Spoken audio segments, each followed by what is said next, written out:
Good afternoon বন্ধুরা। বেশ জোরে একটু হাওয়া দিচ্ছে আর তার সাথে একটু বিদ্যুৎও চমকাচ্ছে। জানেন তো, সকাল থেকেই আজ বৃষ্টি, জিম থেকেও ভিজিয়ে ভিজে বাড়ি এসেছি, আরও রেনকোট নিয়ে যায়নি সেই কারণে। তো যাই হোক, বলা মাত্রই বৃষ্টি ঝেঁপে নেমেছে। কি জোর আওয়াজ দেখুন তো, আমি ভাবছি আমার আওয়াজটা আপনাদের অবধি পৌঁছায় কিনা।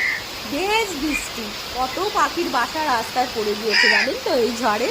আপনারা কিন্তু কখনো কোনো পাখির বাসা ভেঙে দেবেন না, কারণ তারা এই সময় এমনিতেই ঝড় বৃষ্টির কবলে পড়ে জানেন তো। আর আমি কি ভাবছি বলুন তো, যে তুলসী মঞ্চটা এখানে ফ্যাক্টরি আছে তো, তাই সব কালো হয়ে যায়, ডেলি আমায় ধুতে হয়। ভাবছি আজ থেকে আর ধুতে হবে না। চলুন কি রান্না করেছি আপনাদের সাথে শেয়ার করি। লেবু শশা এটা তো মাস্ট খাই, আর এখানে চিরুং মাছ, অনেকে গুলে মাছও বলে থাকে, সেটা পেঁপে দিয়ে রান্না করেছি, ভীষণ ভালো খায়। ছোট মাছের ঝাল করেছি, আর খুব অসুবিধা হয় সময়ের সাথে উচ্ছা সেদ্ধ, আর কালকের একটু ইলিশ মাছ।